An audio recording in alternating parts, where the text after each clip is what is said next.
Welcome to Manager Tools. Today's topic, inheriting a poor performer, part 2. Here we go.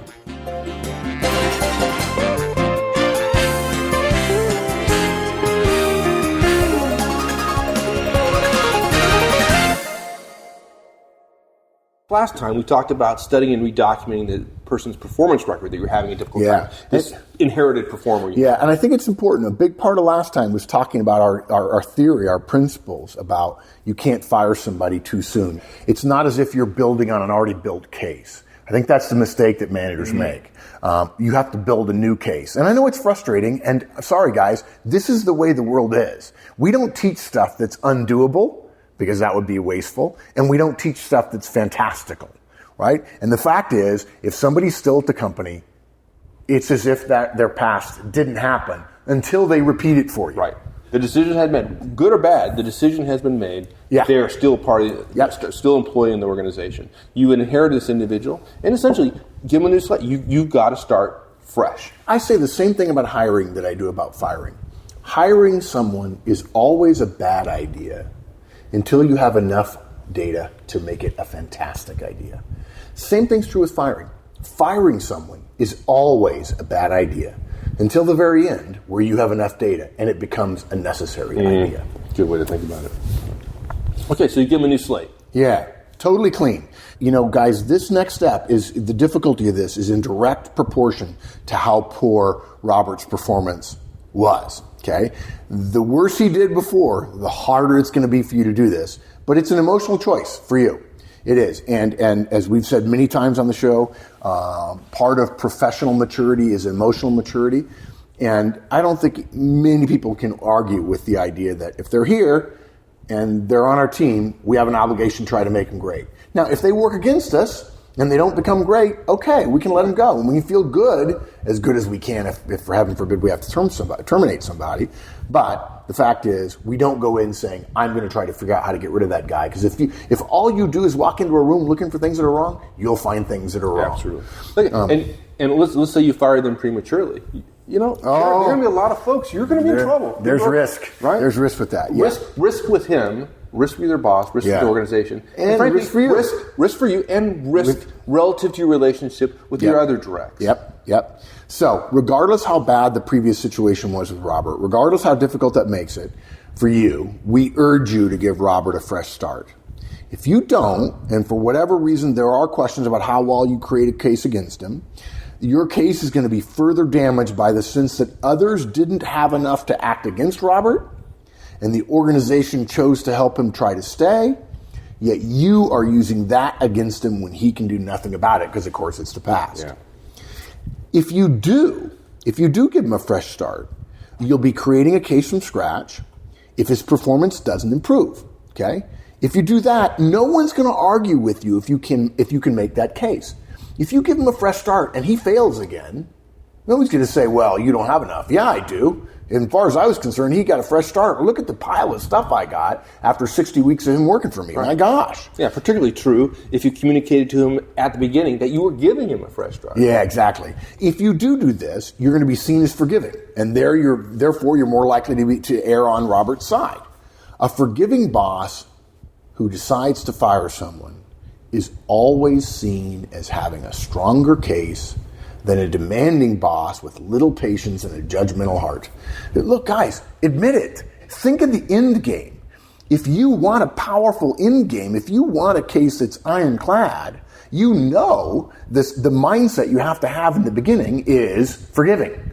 I'm going to be seen as somebody who's going to give the guy a fresh start. Yeah. If he then buries himself, it's not my fault. I told him I wanted to keep him. He just buried himself in a hole and then covered himself up. Nothing I can do about that. I mean, I can't do his work for him. But boy, if you're seen as somebody who's out to get somebody, he'll push back against you, which wastes a bunch of effort. You're going to be looking for the wrong things.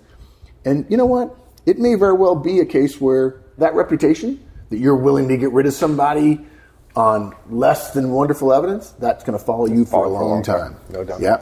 So, one more time, folks, from two executives who've done this before, we urge you, write off Robert's history, start fresh with him, and, as we'll tell you now, tell him that you're doing so. Very powerful stuff. Yeah, I think it's a good point there. You're communicating that, but you're communicating both sides of the argument, right? You're not trying to hide the fact. You're not playing ignorant about his past history in this case. Yeah, we're not just nice. We're smart as hell over here. We're doing it for good reason. We got good reasons for this. Giving Robert a fresh start isn't amnesia. His previous poor performance is important, but it isn't important right now, partially because you can't do anything about it, because in the past, and knowing it doesn't help, obviously, because the organization has kept him around, okay? It only becomes important, and really not very important, in the end game, but we're not in the end game yet. For Robert to have any chance to succeed, and guys, let me be clear about this. If you disagree with what I'm about to say, you got no business saying, I'm a professional manager tools manager. If for Robert to have any chance to succeed, folks, as a manager tools manager, you have to want him to succeed. The moment you stop wanting your folks to succeed, particularly if you don't have enough data to unfortunately have to terminate them, is the moment you need to get out of management. Okay? A manager's job is too important, too sacred, too beyond just typical day-to-day responsibilities. Not doing your managerial job is not like forgetting to run an errand. It's more than that. Okay? We often joke that the people who hate managers most are the spouses of their directs. Because directs go home, and because of the power of the boss, they end up telling stories that don't make the boss look good. Well, you have an obligation to do better than that. Simple. It's very old-fashioned for us to talk this way, that there's some nobility in being a manager. We don't care. Call us old-fashioned. We don't care. We want to work for bosses like the kind of bosses we're trying to create.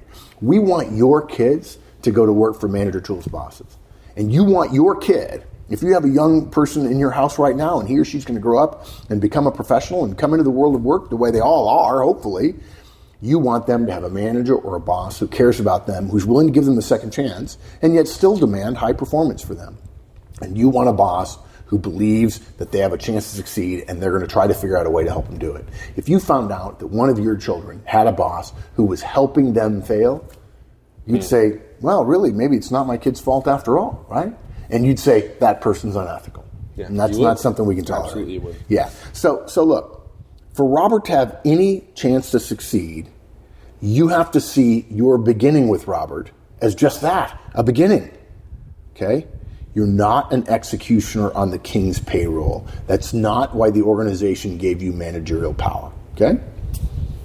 Now look, we're talking about communicating here, but we don't recommend you sit down with Robert immediately, even if you've had the time before he started with you to do your research. Okay? Whether he came first or he was on the team and then you became the manager, or whether you were the manager and he joined you and you knew in advance and did the work. If you meet with him right away, and by the way, I admit I made this mistake. First day on the job, guy came to my team, well-known history. I knew 2 weeks in advance he was coming. He was on a special project, couldn't leave. I went out and did my research. The guy came to work, first day, sat him down and told him exactly what I knew and told him we were going to do a fresh start. He didn't believe I was giving him a fresh start because the first thing I did with him was tell him, I know who you are. Yeah. And look, I meant it that he was having a fresh start. He couldn't hear it because he knew, because he was carrying around a chip on his shoulder about all the stuff he'd done in the past. Now, as it turns out, he did fine. And a little bit of it was me. I'll take a little bit of credit, but we had a really good team, and there were a couple other people on the team that wanted to help him, and he really found his niche in the company. I don't take that much credit for it, but I remember that meeting, and I remember him saying, "You're just like everybody else." No, I take that back. He didn't say that. That's the words I put in his head, looking at his facial expressions, his body language, when I said to him, "I know what you've done before." Yeah. And there was ample evidence, but he didn't trust you. Yeah, exactly. That's exactly right. Yeah. In fact, here we are trying to build trust, and the first thing I do is dig a hole. Down. Yeah, exactly. Yeah. And I didn't mean to. I thought I was doing the right thing. The point here, folks, is that timing does matter. Yeah. Okay. And most managers who do poorly don't mean to. They just do. And folks, we've been there. We've done it. Yeah. So don't take anything we're saying personally. We've been there. So look, if you only start your research the first day that Robert comes to work for you, the first day you join, because that's when you found out, schedule a meeting quickly with him once you finish your pre-work of talking to the people you need to talk to. If you have the research done when you start, wait a week, then sit down with him, schedule 30 minutes. Okay? Now, tell him up front, we're going to talk about starting out together, and tell him, I want to talk to you about your previous performance. Okay? and how that's going to affect how I manage you. What if he interrupts or gets defensive? This has happened, it's happened to me once, and it's happened to a couple of guys I know several times, or several people. It's happened to them as well. You've got to let him vent. To the point you made earlier about building trust, if in this meeting I have in my heart and in my mind both, I know what you did and I want to start fresh, and he starts reacting to the I know what you did side, it's just like giving negative feedback and having them push back. You got to do a shot across the bow. You got to walk away. You got to let him vent, because there's no way you're going to get him out of defending the past at that moment, right? Because he's defensive, and get him over to the side of, hey, I want to help you. I want to build trust here, and I think you have something to offer, and I want to try to find it. Okay, so let him. Don't try to press your case just yet. Listen.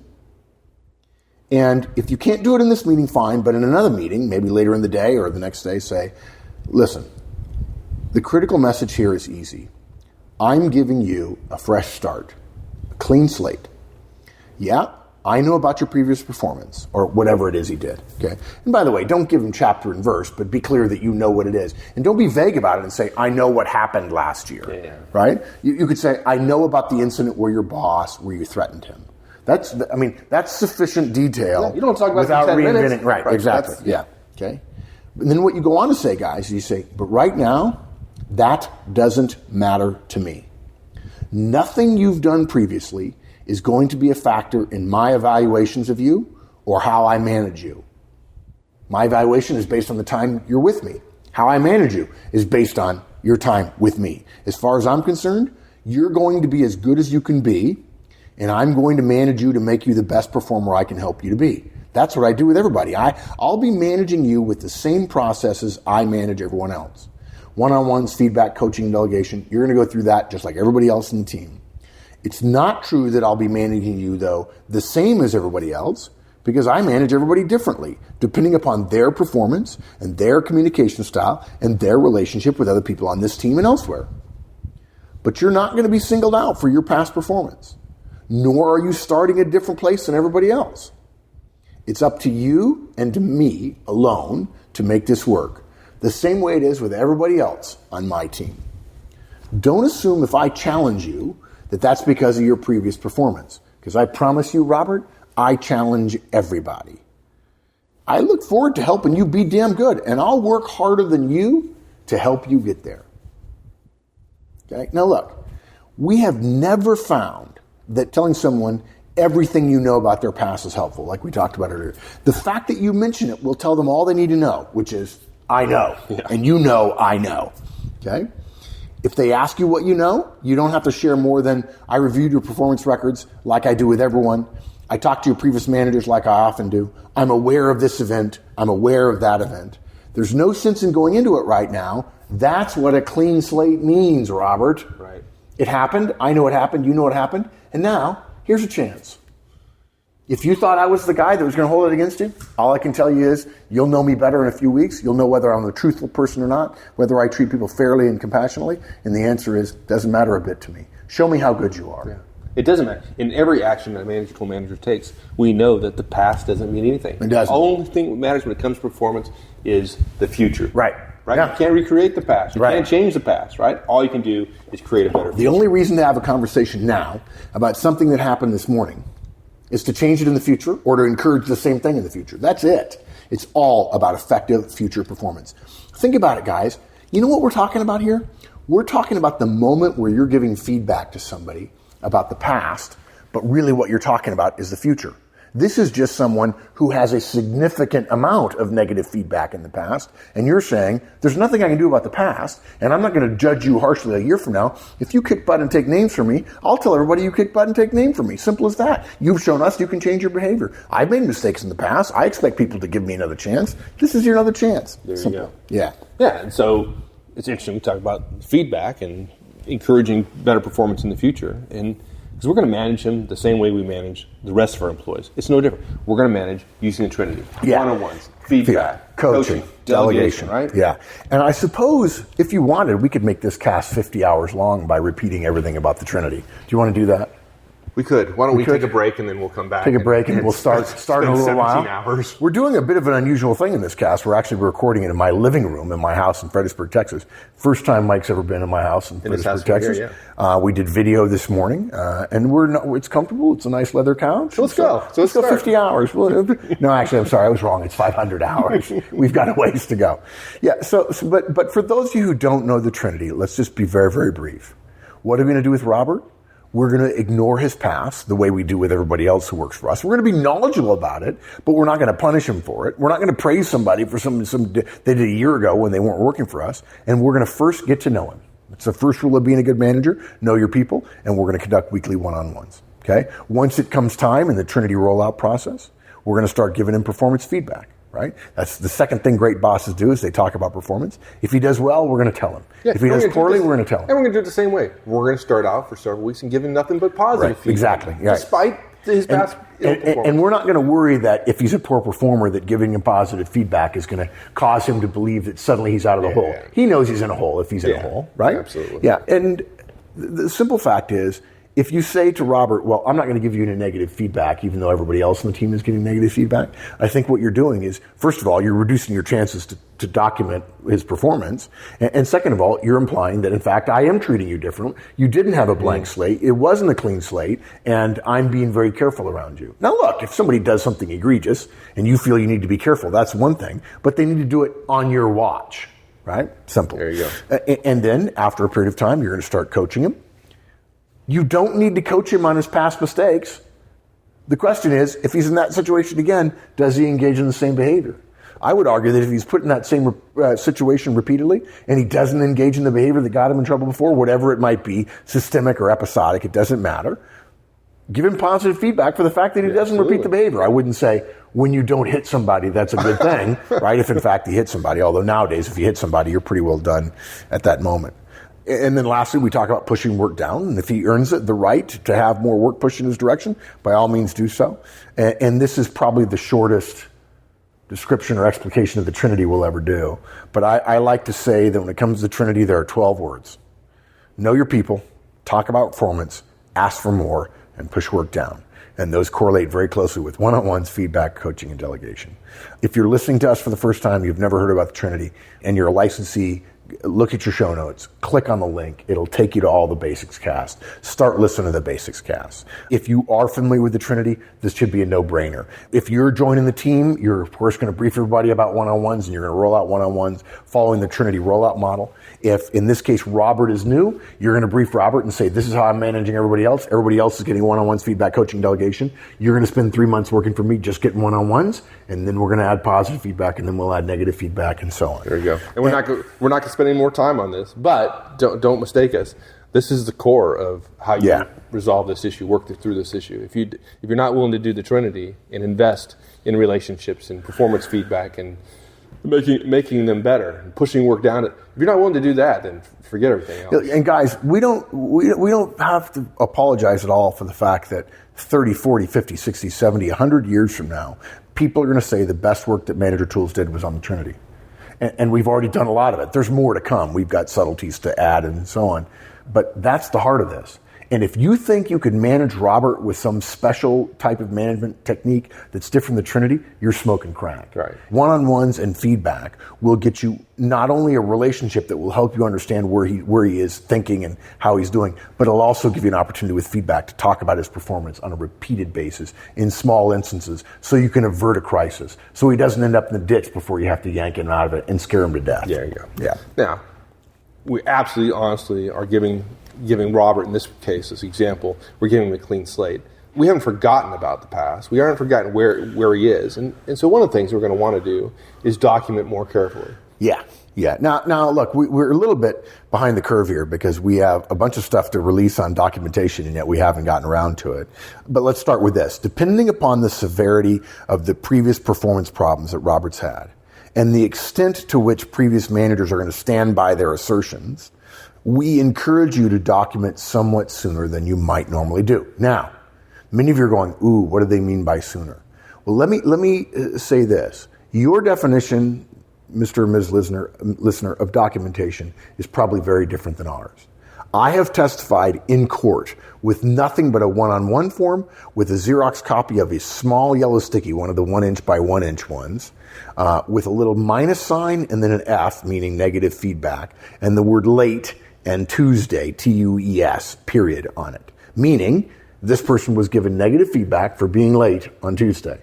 Now, there were 6 of these yellow sticky notes copied onto this copy of a one-on-one form, showing that in the week that this one-on-one happened, there were 6 instances of being late and 6 instances of negative feedback, and none of them actually happened during the one-on-one. They had happened during the week, and the yellow sticky went on the one-on-one to remind the manager, you did give negative feedback about this.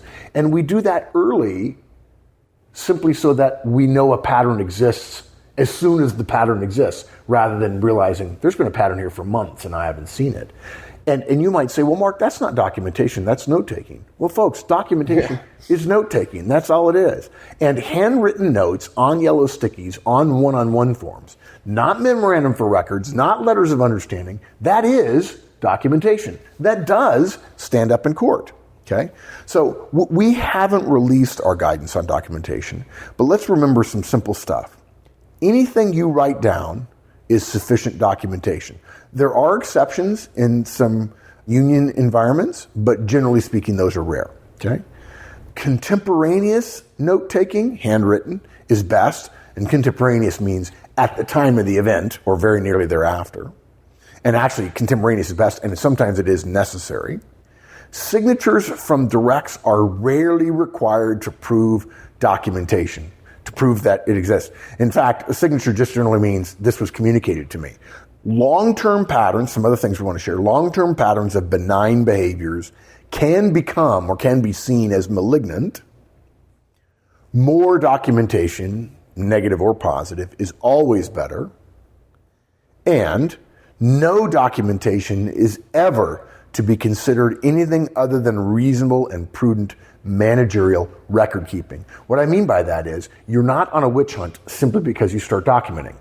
Because if I have 2 people working for me, Michael and Robert, and Michael is a star and Robert's struggling, when I wrote down -F for negative feedback and put a circle around it and put today's date and put lateness, and that means I gave Robert negative feedback, if that's documentation, then so is the positive feedback thing for crisp presentation and got done 2 minutes early in a presentation that I asked Michael to do, and I put that on Michael's form. Both of those are documentation. Okay, they stand up to scrutiny, and both of them are good to do because I want to know if repeatedly I'm busy, Michael's busy, but it seems like suddenly I realize every time I ask Michael to give a presentation, he rocks it. Well, there are jobs in our company that require a lot more presentations. Maybe I can start positioning him for one of those jobs, which would be a promotion for him. Well, I mean, and the other way to look at this is, well, what if 3 months go by and Robert has improved his performance considerably, and now you're sitting in the boss, and maybe you're going through one of those steel cage death matches where now you've got to get rid of somebody, and Robert has turned himself around, and he's not the person that needs to go, and your boss is having one of those steel cage death match meetings. What do you need? Yeah. What do we always say? Documentation. The person with the most documentation. Yeah. And if Robert used to be a poor performer and is now a good performer, even a better performer, an excellent performer, boy, with your boss who has the old history, you need the documentation. Yeah, and to be able to say in the meeting, if you're in the meeting, be able to say, hey guys, I know what you think, and a lot of us have made mistakes before too, but let me show you what Robert's done in the last 3 months. And then you show boom, boom, boom, boom, boom, boom. People are going to go, okay, fair enough. Now, I'd be willing to bet that all things being equal, if one of my peers, if you and I are peer managers and Robert works for me and Tara works for you, when Tara has boom, boom, boom, boom, great stuff, and Tara is going to be the one that gets the promotion rather than Robert, but all that's going to do in some cases is get Robert to neutral, but in the next steel cage death match, Robert can end up at the top of the heap, provided there's more documentation as well. And that's what you want. This is what you want. You want Robert to be successful. You want to be able to go into a meeting 6 months, a year from now, and tell folks how great Robert is. Yeah. That's when you look good. Yeah. I'm amazed. The whole documentation thing is like, when did it become a bad word? Everyone I know who's halfway intelligent when it was used against me. Yeah, that's right. Exactly. Right. Yeah. Words have context, right? Meetings have context. You walk into a meeting, you've got a notepad and a pen, and you start documenting things that are said. Why don't we ask each other then? Why are you documenting? I think it's a guilty conscience. I think that's what it is. I think you have a guilty conscience, sir. I think, yeah, probably. Okay. Regardless, if things get better or if things get worse, you want contemporaneous record keeping of that. And the best thing to do, I'll tell you guys, I've alluded to this. We're going to do a cast about it. Have yellow stickies, tear off pieces of paper, put them in your pocket, and then throw them in the one-on-one folder. Not because you have to repeat them later, but because that's a great place to keep track of stuff. Sure, you could send yourself an email. Yeah, you could. I think you're wasting time. I think it's way faster to write yourself a note and just leave it in the folder. Simple. Yeah. I talked about the positive outcome where Robert changed his behavior.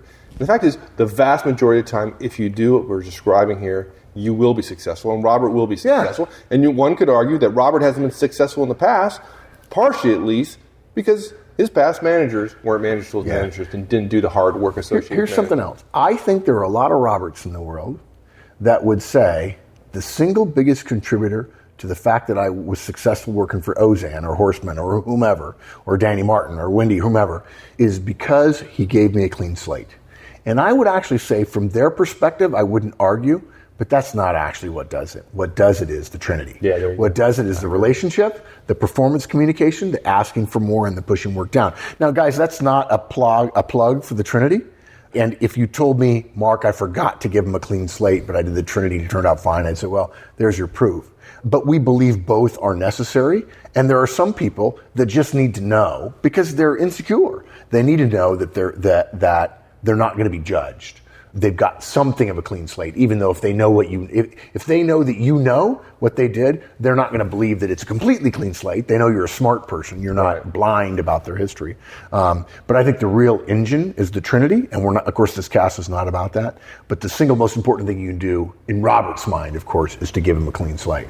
And to be fair, guys, the first time I did this, I gave him a clean slate without doing the work and the background work, and that was wrong because I should have known what I was giving him a clean slate for. Yeah. That's the whole point of that, right? You're not doing record keeping of the past. When you go back and interviewing people, you're not doing that in case of the end game. You're doing it to know what you're giving a clean slate for. We don't want you to be stupid. Or to help you develop a strategy for improving whatever the problem was. Exactly right. You've got to know what you're dealing with. Yeah, good. Now, okay, so 90% of the cases, if not more, you're going to be successful if you do this stuff. But the fact is, occasionally you fail. And let's be clear here.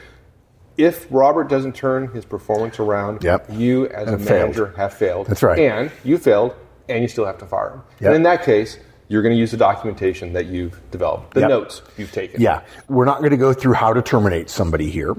But the point we're making is one we made earlier.